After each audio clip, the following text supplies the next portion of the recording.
Bonjour et bienvenue dans ce bref regard sur l'actualité.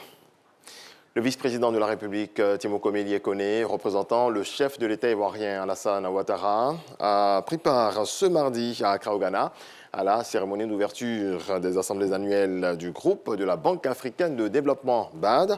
Un rendez-vous de réflexion à de nouvelles solutions pour assurer la résilience climatique, économique et sociale du continent africain. Viviane Haïm nous fait le point.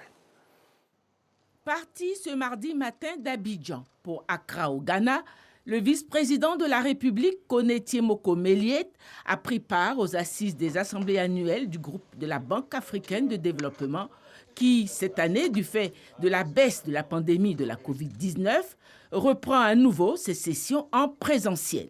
Le vice-président de la République, Kone Tiemoko Melie, représentait le président de la République Alassane Ouattara à la cérémonie d'ouverture des assemblées annuelles de la BAD ce mardi matin dans la capitale ghanéenne.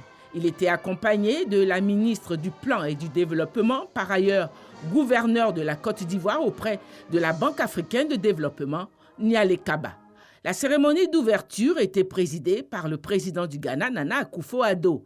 Thème de ces assemblées annuelles 2022, parvenir à la résilience climatique et promouvoir la transition énergétique en Afrique. Ces assemblées annuelles sont couplées avec la célébration du 50e anniversaire du FAD, le Fonds africain de développement, qui est une institution de la BAD. La cérémonie d'ouverture a été suivie d'un panel qui a réuni les chefs d'État et de gouvernement présents et au cours duquel le vice-président Kone Tiemoko Melie est intervenu au nom du président de la République, Alassane Ouattara. Participaient à ce panel les présidents de la République du Ghana, du Mozambique, de la Tanzanie, le premier ministre du Rwanda, le président de la République des Comores qui est intervenu par visioconférence. Le vice-président Kone Tiemoko Melie a transmis les salutations du président de la République Alassane Ouattara à ses pairs chefs d'État. Il a félicité au nom du président de la République l'excellence des relations entre la BAD et la Côte d'Ivoire. La Côte d'Ivoire a toujours été une terre hospitalière et elle est heureuse d'avoir accueilli la BAD. Je le dis parce que cette ouverture est enrichissante pour notre pays. Et c'est quelque chose auquel le président Ouattara tient particulièrement, parce qu'il n'y a que de richesse que d'hommes, comme on le dit. Et si en plus, il se trouve que cette institution, dans son rôle et avec les besoins que la Côte d'Ivoire a pu exprimer, c'est quand même entre 2012 et 2019 près de 1700 milliards d'unités de compte que la BAD a prêté à la Côte d'Ivoire et cela a permis de renforcer de façon importante l'infrastructure dans ce pays. Je ne donnerai pas de chiffres, mais seulement des images. Si vous passez aujourd'hui en Côte d'Ivoire et que vous circulez la nuit, vous verrez que pratiquement tous les villages et tous les hameaux sont éclairés. Même parfois quand il n'y a pas un monde extraordinaire. Et ça, c'est important. Si vous passez et que vous voyez le système d'adduction d'eau, l'eau courante coule un peu partout. Je crois que c'est des investissements sociaux très importants que le pays a pu faire avec l'aide de la BAD. Je terminerai par le programme social du président qu'il a soutenu et qui aujourd'hui fait la fierté de beaucoup d'Ivoiriens. Après avoir pris part à l'ouverture de ces assemblées annuelles, le vice-président de la République a regagné Abidjan en fin d'après-midi. Rendons-nous à présent à plus de 4000 km du Ghana en Suisse, à l'ouverture officielle de la 51e réunion annuelle du Forum économique mondial de Davos, où il a pris part, où il représentait également le président de la République. Le Premier ministre, Patrick Hachi, a annoncé faire la promotion des succès de la Côte d'Ivoire et des Ivoiriens à ce rendez-vous économique de haut niveau. Alexis Ouedraogo.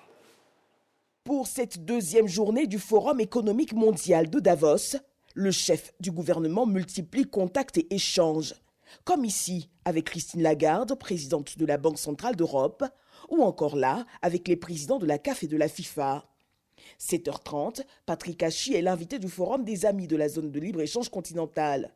La plateforme veut explorer le partenariat public-privé susceptible de soutenir l'interconnexion inter-États de cette zone, qui reste à ce jour la plus grande de libre-échange dans le monde. Il faut donc vraiment maintenant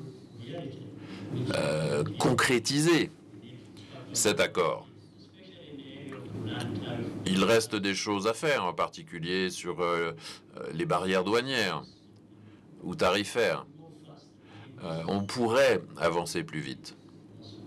Je crois que c'est vraiment cela l'essentiel. Une vision qui épouse les États-Unis d'Amérique, résolus désormais à investir beaucoup plus sur le continent. Je peux vous le dire, désormais, nous portons nos regards sur l'Afrique. Nous vous accordons toute notre attention et nous sommes bien conscients qu'il nous faut porter davantage l'attention sur l'Afrique. C'est la seule façon d'avancer dans le cadre de la ZLECAf. Et ça fait des États-Unis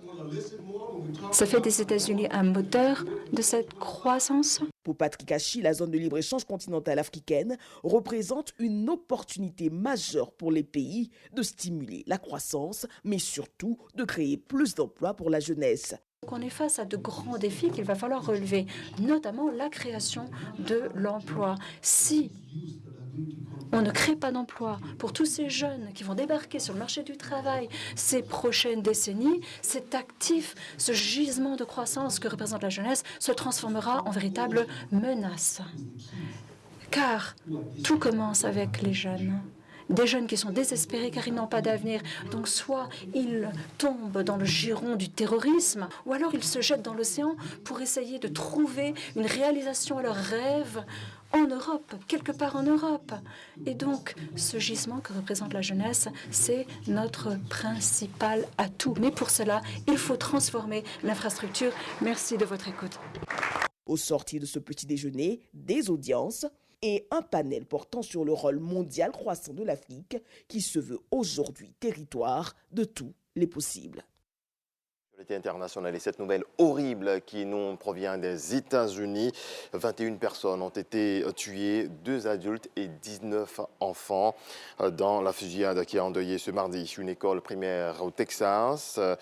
Plus d'une douzaine d'élèves sont encore hospitalisés. Le tireur présumé, identifié comme Salvatore Ramos, un jeune homme de 18 ans, est lui aussi décédé dans cette tuerie qui a touché la commune située à environ 130 km à l'ouest de San Antonio.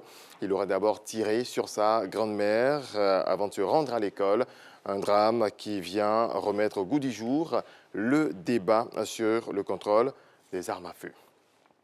Et puis on va terminer sur une note plutôt bonne avec ce chiffre qui donne le tournis. 355 milliards de dollars, soit environ 177 500 milliards de francs CFA. C'est ce que va investir Samsung. Le conglomérat sud-coréen espère ainsi mettre l'accent sur sa croissance dans des secteurs stratégiques comme celui des puces électroniques et particulièrement des semi-conducteurs. Très bon début de journée à toutes et à tous.